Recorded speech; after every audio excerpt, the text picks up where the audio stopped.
origins of Blacology began in 1974. I read a book in Black history at Jean Baptiste du Sable High School, and that's where the seed was planted. Go on into the future. I then went to Bishop College and graduated, which was a historical Black college, where we used to have these rap sessions where we would talk about what it is we were going to do as students to make things better for Black people. Upon completing Bishop College, I went seeking a degree, a master's in sociology, because of the great scholar W.E.B. Du Bois. I was inspired by him. I also read Blacology and about W.E.B. Du Bois. And so as I applied to the colleges and universities in the city of Dallas, Fort Worth Metroplex, all of the universities and so forth told me that they didn't think I had what it takes to be able to be a sociologist. And so after trying about 10 schools, I came to myself and I said, I must be out of my mind chasing this sociology stuff. There must be some Blacology out there somewhere. So the seed that was planted in 74, and this was now 79, 80, began to start growing. So I started looking for this word, and Blackollogy, but I never found it.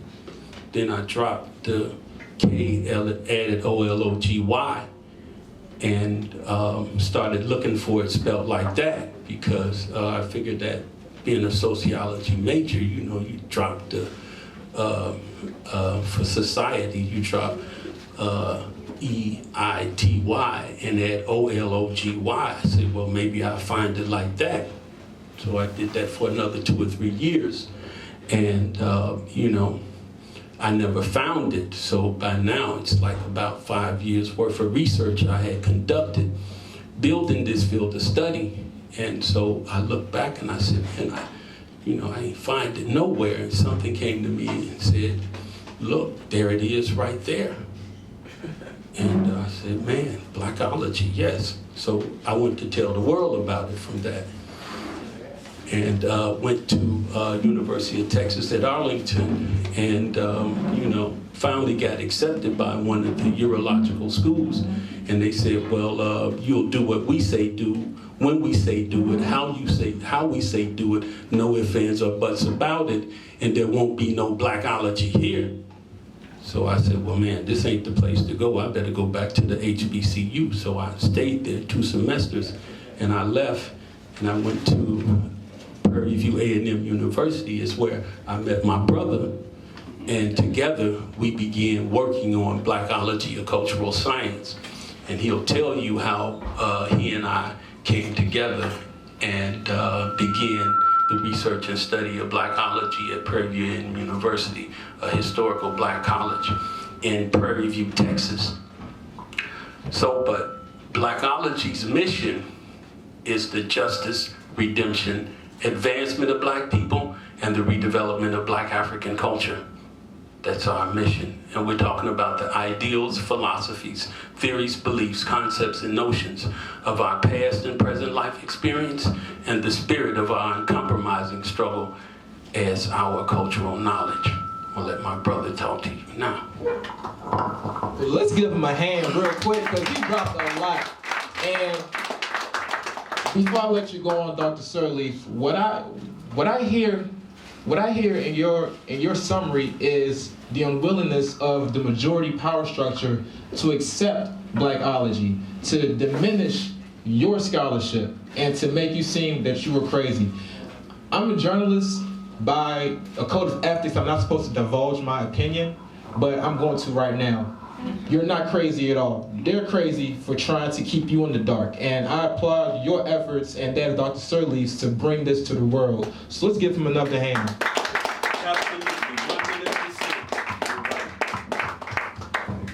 Good evening, I'm Dr. Amos MD Sirleaf from Liberia, West Africa. I'm a blackologist by culture, I'm a blackologist by ethnicity, and I'm a blackology by nature. Blacology, first of all, is a scientific study of the evolution of black African people and their culture.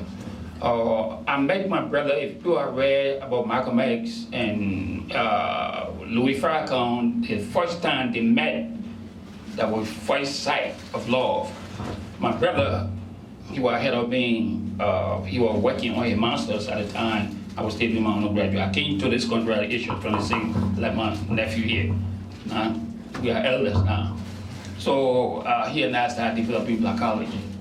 And currently, I'm at Cuttington University. We went to school at Perryview University, then we moved here in 1989 at Howard University. We got our PhD there. And I was recruited by Cuttington University to go and develop Blacology there. So I'm at Cuttington University, Liberia, West Africa. But I came here for break vacation to work on Blacology. At Cuttington University, in Liberia in particular, I'm there to intellectualize and so that our people can know the essence of themselves. And that's what I'm doing there. And so far, so good.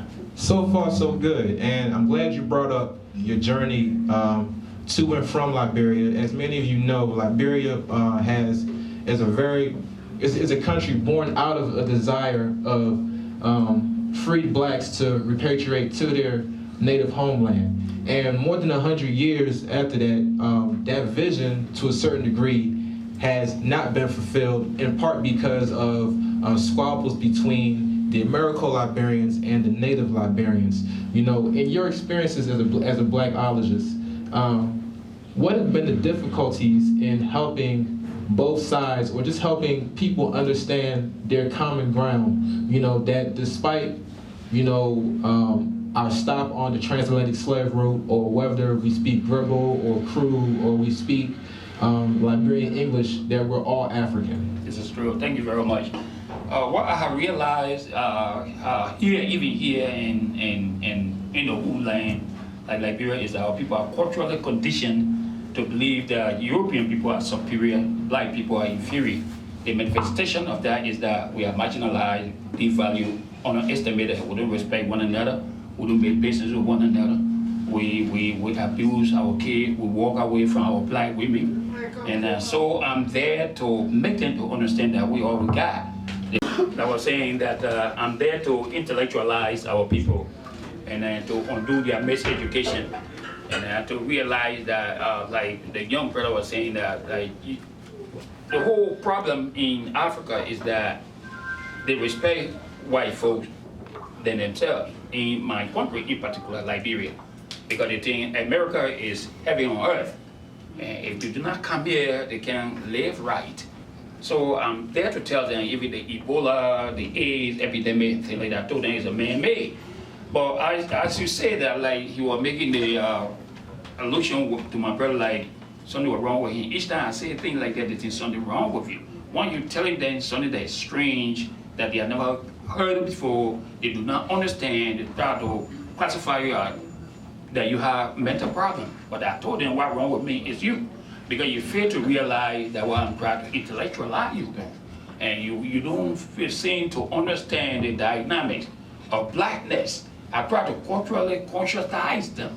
I try to intellectualize them, and now not only the youth, but even the elders. So I'm about to go and graduate. I got 200 that lined up and to go and graduate them. When you count, most of our people in class, like, teach about 50 person in one of my classes. You ask them who all are married here. They will say that who all having their wife living with them. Then I ask the sisters, how many of you in classes here with your children no father? You'll be about 95%. I say, you see that? This is what Blacology account to make you to go back to your wife.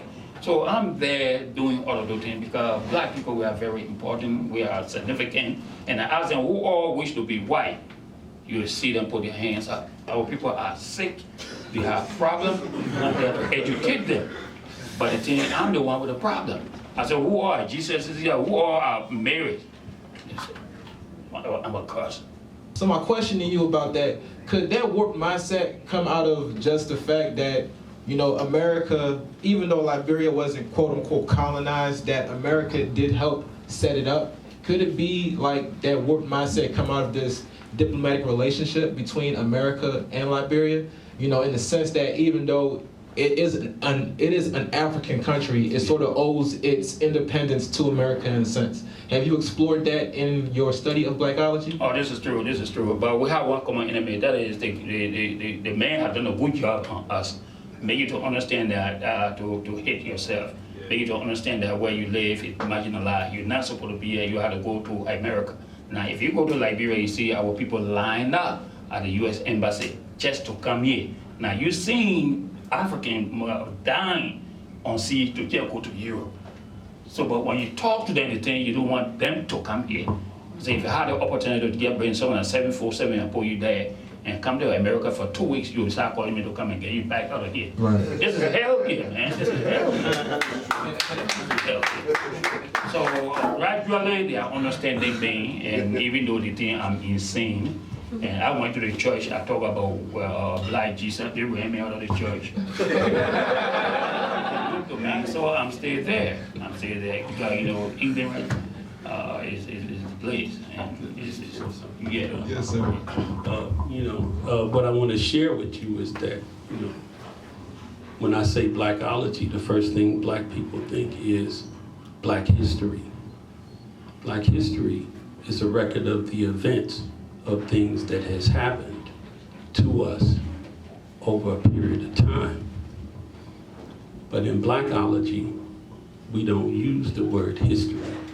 We use the word black story, black storiography, black historical, black storic, because when I researched and studied the development of Blacology, I realized that we could not count our existence because we were vicariously living from the eyes and the minds of those who had enslaved us. Colonialism was so rampant that we forgot to count. So in Blacology, when you see numbers like 226 RE, that's the 226 years of the redevelopment era, counting from the Haitian Revolution to today is 226 years. So with that 226 years, we then begin to count our existence from the Haitian Revolution to today, and counting from the Haitian Revolution backwards. And now we can count. We can begin to number our existence, our development. So, and Blacology is defined. Blacology is defined as the scientific study of the evolution of black African people. It is also the perpetuation and utilization of the ideals, philosophies, theories, beliefs, concepts, and notions of their past and present life experience and the spirit of their uncompromising struggle as their cultural knowledge. It is also the acclamation, affirmation, declaration, and proclamation of intellectual genius, creativity, and the black story. Let me go back and implement this. It is also their wisdom. Holistically, it is the manifestation of an authentic, autonomous, applied, blackological, intellectual, cultural science, education, commerce. And when you go to read Blacology, you have to know the lexicon. The lexicon is a lexicon that is different from all the other intellectual sciences and fields of studies. It is Blacology. what have your experiences been in convincing Liberians and other Africans who who traveled from Africa to America, and convincing them to come back to Africa and use their talents and degrees to build up their homeland. Because oftentimes, you know, for the 1 or 2 who wanna go back and retire there are 4 and 5 who want to stay here and, you know, use up everything that Babylon has. So I have to know, how far have you been going and trying to convince your brothers and sisters who may have been in America for 20 or 30 years to think about going back to Africa? Okay, thank you very much. And for, that's the last question, because that's been weighing on my mind, but please. Okay, thank you very much. Being a Gaviite before becoming Blacology, actually, I've always decided to go back. Even if I die here, I told my wife, take me back home. Yeah, it is just difficult to get into the psyche of our people in the context of going back. Even if you marry to the African woman, you bring her over here, she becomes more Europeanized, she becomes more Westernized, she becomes more Americanized than the Americans themselves. So these are some of the things I'm facing because the luxury, the materialism, the comfort that is here, and then the negativism. They look at you, who got AIDS, who got Ebola. Every time you watch on the TV, fly going in the baby's mouth. That's not true. I can be there, some white guy taking my child picture of flying in his mouth. You see, but those are the things that are psychologically affecting the mind of our people. The thing when you go down there, they got a voodoo they are doing to kill you. But I love voodoo because it's African scientificity. I love witchcraft because this is our science. But they teach you negatively in the context of that. So those are some of the problems. But I'm working. I'm not going to give out to do the help of Blacology. I'm not going to give out. In fact, we'll spare Blacology, BLACOLOGY. Like my brother said, we deduce the K to infuse more scientificity as a scientific study. It's different from Pan-Africanism. It's different from Afrocentricity. Because here you go to school, entrepreneur is involved. You develop, once you empower women, and those are some of the things I'm doing to empower the sisters. And those are some of the strange things that is not happening because the brothers they are abusing the sisters. They say thinking them to be narrow-minded, backwards and things like that. So I have my hands full down there with the brothers, well, people in particular. So I'm working. I'm proud of you, bro. I'm proud of you, man. Dr. Cross, please wrap it up for us, man. Because you're a playmaker. You're a wordsmith. Like, we gotta hear this. Now, you know, one of the things that we have to realize, what Julius Nyerere said, that we are the custodians of the culture of our mothers, fathers, elders, scholars, and ancestors. We are the perpetuators of the culture of our children.